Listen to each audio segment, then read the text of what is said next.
ஒரு காக்காவும் மயிலும் ரொம்ப நெருங்கிய நண்பர்களா இருந்தாங்க. அந்த காக்கா அந்த மயிலுக்காக என்ன வேணும்னாலும் செய்யும். அந்த மயிலும் பசின்னு ஒரு வார்த்தை சொன்னா போதும், அந்த காக்காவும் உடனே ஓடி போய் ஏதாவது ஒரு பழத்தை பறிச்சு எடுத்துட்டு வந்து அந்த மயிலுக்கு கொடுக்கும். ஒரு நாள் அந்த மயில் காக்காவை விட்டுட்டு புறா கூட வெளியே போகுது. இத பார்த்த அந்த காக்கா கேக்குது, எதுக்கு என்ன தனியா விட்டுட்டு போற அப்படின்னு கேக்குது. அதுக்கு அந்த மயிலும், நீ ரொம்ப கருப்பா அழகில்லாம இருக்கிற, நான் உன்னை வெளியே கூட்டிக்கிட்டு போனா நீ என்ன காக்கா கூட எல்லாம் பழகிட்டு இருக்கிற அப்படின்னு என்னதான் எல்லாரும் கேவலமா பேசுவாங்க. அதனாலதான் இந்த அழகான புறாவை நான் என் கூட கூட்டிட்டு போறேன் அப்படின்னு சொல்லுது. இத கேட்ட அந்த காக்காவும் ரொம்ப மனசுடைஞ்சு போய் ரொம்ப சோகமா கண்ணீர் விட்டு அழுதுட்டு இருக்கு. அந்த மயிலும் புறாவும் வெளியே போகும் பொழுது அப்ப வேடன் விரிச்ச வலைக்குள்ள மயில் மட்டும் மாட்டிக்குது. அப்ப அந்த மயில் புறா கிட்ட என்ன காப்பாத்துன்னு கெஞ்சி கேக்குது. அதுக்கு அந்த புறாவும், என்ன உன்ன நான் காப்பாத்தணுமா, நானும் உன் கூட சேர்ந்து அந்த வலைக்குள்ள மாட்டிக்கணும்னு நினைக்கிறியா, முதல்ல நான் இங்க இருந்து கிளம்புறேன்பா அப்படின்னு சொல்லிட்டு அந்த மயிலை விட்டுட்டு அந்த புறா பறந்து போயிடுது.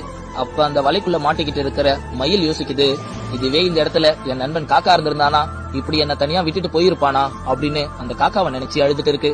நண்பா, இப்ப இந்த மயில் மாதிரி தான் நம்மள நிறைய பேர் அழகுதான் முக்கியம் அப்படின்னு சொல்லி நிறைய நல்ல மனசுள்ளவங்கள தொலைச்சிட்டு போய் நிக்கிறாங்க. நம்ம வாழ்க்கைய சந்தோஷமா வாழ அழகு முக்கியமோ இல்லையோ, நல்ல மனசுள்ளவங்க கண்டிப்பா முக்கியன்றத தயவு செஞ்சு புரிஞ்சுக்கோங்க.